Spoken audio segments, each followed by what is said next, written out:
Hi, I'm Tim. Welcome to Watchbox and thanks for logging on. If you love this watch, email me, tmosso@thewatchbox.com. It's in the description below.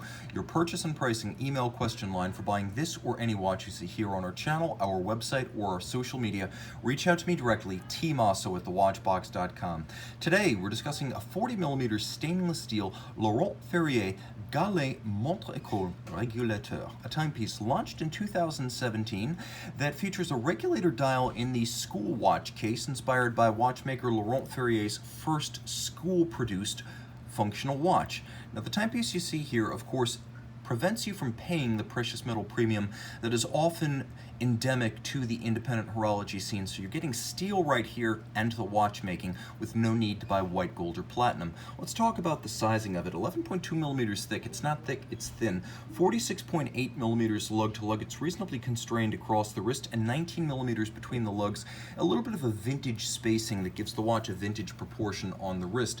Handsome, comfortable, easy to wear. The lugs are strong but short across the wrist, and I can recommend it for a wrist as small as 13.5 centimeters circumference. You'll note it also fits easily underneath a tight sleeve or cuff, and viewed from head on, there's absolutely no danger of the lugs overlapping the edge of my wrist. Taking a quick look at the hardware and the software, the strap is a dark gray, large rectangular scale alligator leather, semi-gloss. You can see there's a contrasting, lightly contrasting, gray stitch with a folded edge, thick layers of leather, and on the underside a wonderful suede material, a Laurent Ferrier factory strap in brand new condition, no crimping, no gouging. The pin buckle on the Ferrier is likewise stainless steel and handsomely sculpted. As you can see, there are no default designs at Laurent Ferrier, and in some respects this buckle is considered an extension of the style of the standard Galet case, which is something like a smoothed pebble, whereas the Montre Ecole is a bit more distinct in its forms. They don't blur together like the standard Galet. They are distinct and sculptural, and you can really see that with the welded style lug profile here. Straight lugs that are clearly set out as their own separate sculptural presence compared to the case. It's designed to create the impression of a pocket watch converted into a wristwatch, and oftentimes this would be how that was done in the early 20th century. So you have Laurent Ferrier's school watch with a sort of conversion aesthetic. It has been reborn as a wristwatch. Onion-style crown, domed bezel, everything in high polish and good taste. The dial is extravagant and inventive, as it includes a combination of a nickel anthracite vertically satin finished dial base, railroad track outboard for reading the minutes, sunken sub registers with concentric circular guilloche inboard and a brushed pattern outboard, and then you have the red varnished minute hand. It is a regulator with independent dials for the hours, the minutes, and the seconds, and because the printing on the dial is nicely balanced from 9 o'clock to 3 o'clock, and there's a balance from top to bottom, it has a sort of cruciform symmetry that's pleasing to the eye. You can see, though, the watch does use conventional spring bars. It has a set of cabochons on the edge of the lugs designed to emulate the screws that would have been used on early 20th century converted pocket watch wristwatches. Now, the movement, Laurent Ferrier 22801, originally designed in conjunction with Louis Vuitton Moet Hennessy company La Fabrique du Temps, longtime friends with Ferrier.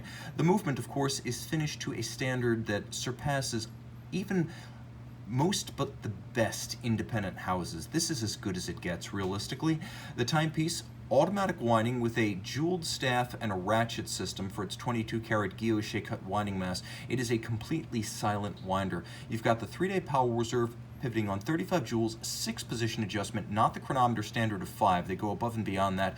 There is a free sprung balance for toughness and a overcoil hairspring to help the watch keep excellent time via concentric breathing of the hairspring in any orientation with respect to gravity.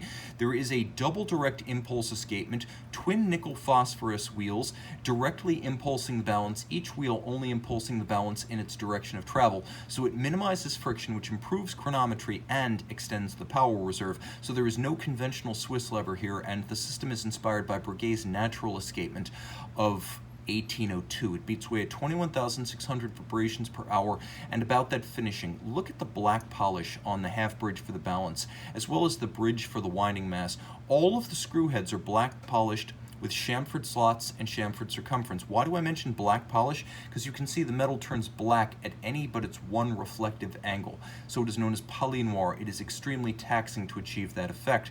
You'll also appreciate that there are 1, 2, 3, 4, 5 interior angles, 4 of them on the balance cock alone, where 2 bevels meet and you have a sharp cleft direct straight line from top to bottom rather than a rounded off junction. That's done by hand, and that is just as difficult as achieving black polish. Most high-end watches, even finely finished watches, will not have 1 interior angle. Here we have at least 5.